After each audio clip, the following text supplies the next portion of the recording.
18-year-old woman explains why cheating isn't a deal breaker for her.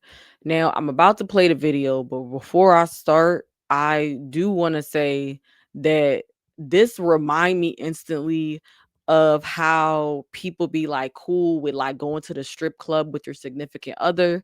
I don't know how you feel about that. I feel like it's obvious. That's a like why would you do that? That's like a no. Like, so why would I go to the strip club with you as my husband?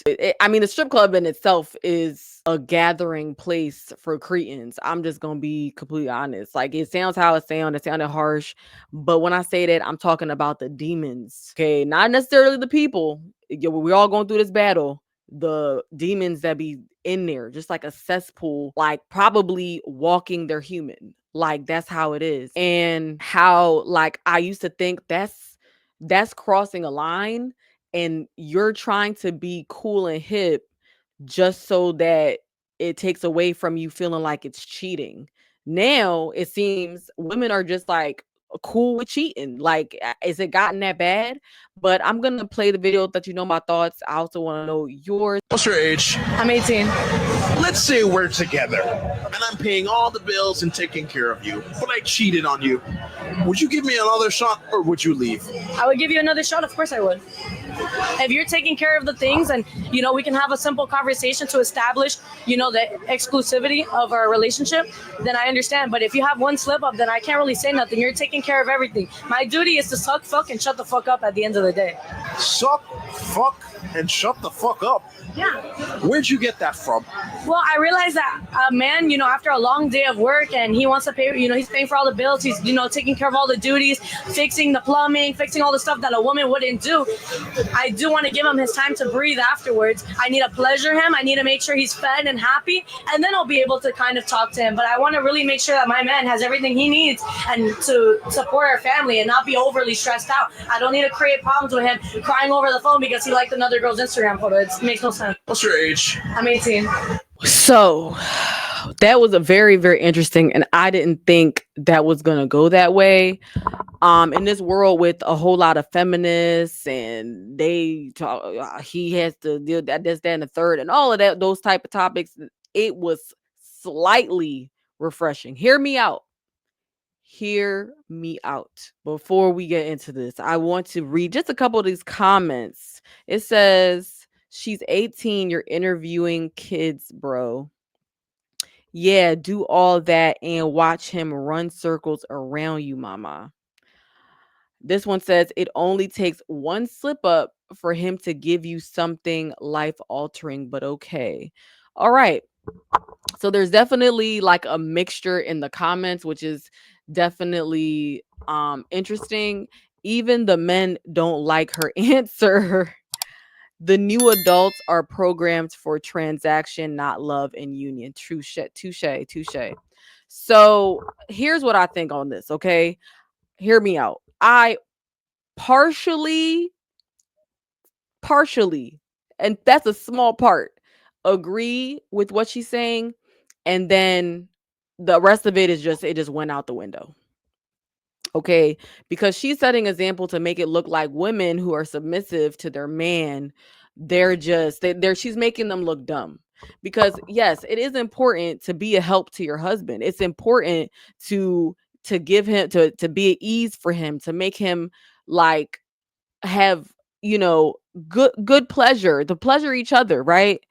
To be there for him and support, right? But this is where things get taken to the extreme. This is when things get taken to to a point where it's just it goes too far. I believe, yes, forgiveness, the way that something is done, how it's done, how it happened, people can slip up. Yes, if somebody is unfair in the marriage, in the relationship, the union that should be approved by the Most High, then you do have the option to leave. If it's adultery is like a big thing, okay? But if you do decide to stick it out with this person, I personally don't think that that would be like an issue, Like, as long as you guys come to a certain agreement and whatever the case is, that this can't happen again. But it's the way that she's saying it, like how they said in the comments, making it seem like it has to do with the money. Oh, you're paying the bills and you're doing this. Oh, all right, well, you don't have to da, da, da, da. There are situations where you can look at that whole spectrum of things, really use your discernment and decide what the best next step for you is. I personally feel like it's a major big, like a good thing that somebody comes to you and says, "Hey, I cheated." Like, for me, that's already like a high point in the conversation. Like, yes, that's hurtful, but I was in a 10-year long on and off, but mostly on relationship for 10 years and was being cheated on continually, right? And the person would lie and lived by the if it don't hurt, if she don't know, it won't hurt her, as if it was a religion. Okay, as if he religiously thought that that was something to live by. Okay, because he always used to say that's the code that he lived by. This, he was a street dude. In the streets or whatever, the code that they live by and all this extra stuff, right? The code, the street codes, whatever. That's a part of it. That's why I can semi look at this woman and say, there are some points that I see that's like, okay, and the other points is like you're like taking it to like an extent where it's feeling like it has only to do with monetary things. And like this comment said, like, it only takes one time for them to cheat and give you something diabolical. But it's, for me, it's the way that it's done. And you might say that's why I got walked over and da da da. The dude never came to me, the man never came to me and told me. Like, that's something that I look back at my relationship and I say, like, dag, like, and I even used to say, yo, please, like, just let me know. Give me the opportunity to say yay or nay. Like, give me opportunity to be like, do I want to continue with the relationship or not? But most people are selfish. They want, the saying, they want their cake and eat it too. And that's essentially what went down. So that's why I, after going through the experience, have even some type of respect to say, okay, they're coming to you. That's like repenting. Like, at the end of the day, we all fall short as a woman. Okay, I'm not perfect neither. I've done things and I kept it to myself, like, dag, like, you not, two wrongs, what they say, don't make a right, stuff, as far as like, he cheats on you and now you go cheat on him. Then what does that do? It just creates more degradation in the situation that I haven't said to him, right? But it's a certain type of respect that I do have for somebody that could come forth and tell you what it is, and to give you that chance to make a decision if you want to continue or not. But it does also make things messy in the terms of now, like, what are you dealing with here? Do they feel like it's okay to do it again? Because the one thing about sin is when you do it, it opens the door for you to do it again. Like, when you lose your virginity, perfect example. I already done lost my virginity. You already done opened that door. So who's to say what does it matter if I do it again? And then it gets easier and easier and turns into a spiritual stronghold. But what do you think about this situation? What do you think how her response was? If there's a comment that said even the men disagree, but for me it's gonna be